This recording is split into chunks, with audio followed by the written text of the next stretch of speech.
Hey there, welcome back. Let's talk Manchester United. Manchester United 4, Everton 0. I don't know about you, but it's been a long time. It's been a long time since I've watched a Man United game like this. A game where around with maybe 45 minutes to go, I kind of knew the game was done, that we won, and it was a comfortable game to watch. It's been a while, especially under Ten Hag in the last year and a half. We haven't had games like this. Not too many that I can remember of. Maybe some games here and there in the Carabao Cup, maybe early stage in the FA Cup, but nothing really in the Premier League. So it was nice watching a game where we did pretty well for the majority of the game, in my opinion. There were some spells where Everton were a little okay in the first half, but after we scored our first goal, it was pretty much us, and it was a good game. There were a lot of positives to talk about in this game. First off, the goal scorers, Rashford and Xerxes. I'm really happy for both of them, especially for Xerxes, especially for all of the criticism he has gotten, unfair criticism he's gotten over the last couple of months since he's joined. So it was nice to see him get 2 goals, and also Rashford. The second goal, honestly, the second goal was a good goal. People are saying it was something very routine, but Rashford hasn't done the routine. He hasn't scored the easy goals in the last couple, long time. So it was nice to see him score and get his confidence back a little bit, especially with Xerxes. Both of them, these goals would really be good for them, and it kind of will put us in this problem, kind of putting us in this problem where we have strikers who are actually scoring a lot of goals. I know it's only been 2 games. Rasmus scored 2 goals the other day as well, but not a bad thing, right? Other than that, overall, couldn't be happier. 4-0. We haven't had this scoreline in a very long time. I honestly can't remember the last time we scored. I know people are saying it's just Everton, but it was just Ipswich last week, and we struggled. So one thing what I've noticed is we've done better against Borogland, and even better today. So one or two things are happening. The players are playing better. It could have been the fatigue because of the international break last week. That's one thing. The other thing is Amorim is getting time with these players, and he's and getting his tactics through and his instructions through. Maybe that's a thing.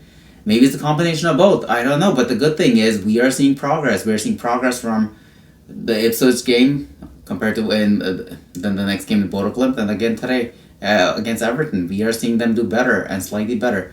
The only problem is, and I really wish it wasn't so, and that's us playing Arsenal next. So we're playing Arsenal on Wednesday, so 3 days from now. So not the best time in terms of this momentum, because if we win, it'll be great. Honestly, it'll be great. If we win, I'll get to that, but the most likelihood of what's going to happen is we're probably going to lose, and that might derail things with this team. I don't know. In my opinion, not the best game at the right. We could have had other teams right now, but you never know. Maybe we could beat them, and that could even propel us and give us the confidence that give us more confidence that we can even imagine, right? But anyways, today was a good day. A good day for Amorim, a good day for the players. A big special shout out for Ahmad. He was my man of the match and a lot of people's man of the match. One thing what I liked in today's game is Ahmad had a good game, but he was a player you could clearly see who wants to be a part of that team, who wants to prove himself. And that can be infectious. We did see other players put in a bigger effort this as well. Bruno had a pretty good game. Rashford, overall everybody had a pretty decent game, but Ahmad really had a game that stood out. The defenders, nothing really to complain about over there. Mazraoui had a good game again. Onana didn't really have too much to do, but he did make that really good save and helped me get a clean sheet bonus on my FPL. So not complaining over there. And another thing what I did notice, we are pressing better. And remember, pressing doesn't mean running. 3 of our goals in the last 2 games have come because we've pressed the goalkeepers and their defenders and won the ball high up and gone and scored. And this is something a lot of people have been saying. A lot of you have been saying that we just don't press, and when we press, we don't press ball. But it looks like we're pressing well, because remember, pressing is not just running toward the player and just blindly. It's putting them in pressure and putting them into pressure by reducing their passing lanes, not being closing the gaps, closing the passing lane so that they can't really pass the ball, and then they're flustered, they get more pressure, then they make a mistake, and we get the ball and we go on and score. And we've done that 3 or 4 times in the last 2 games. So clearly there's some instruction or tactical things happening over there. So I'm happy about that. So you are seeing a little bit of progress slowly by slowly.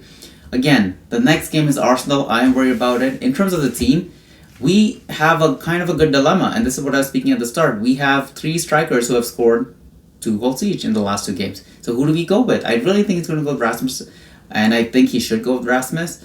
And Mason Mount probably might come back in. Bruno's going to stay.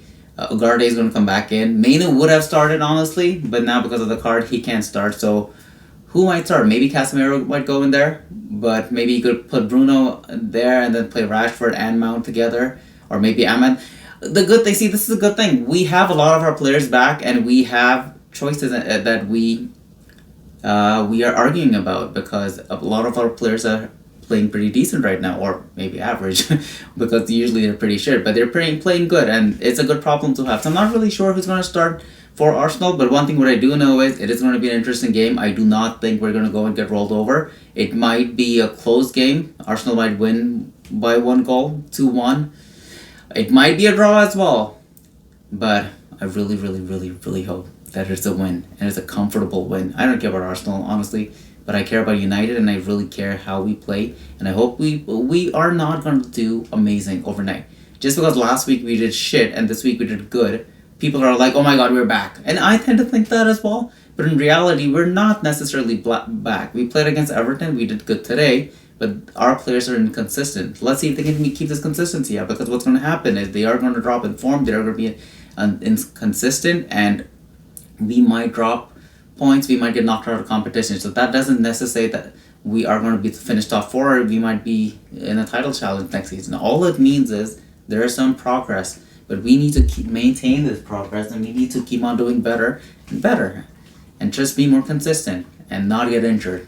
If he can do all of these things, we have a chance of finishing top 4. But one thing what you do know about this team, they're not consistent, they're pretty shit most of the time, and they drop their heads pretty quick when things go bad. So let's just hope the exact opposite happens, and let's hope that the team does well. And let's really hope that they beat Arsenal this Wednesday. Anyways, thank you everybody for watching. Take care. Go Manchester United.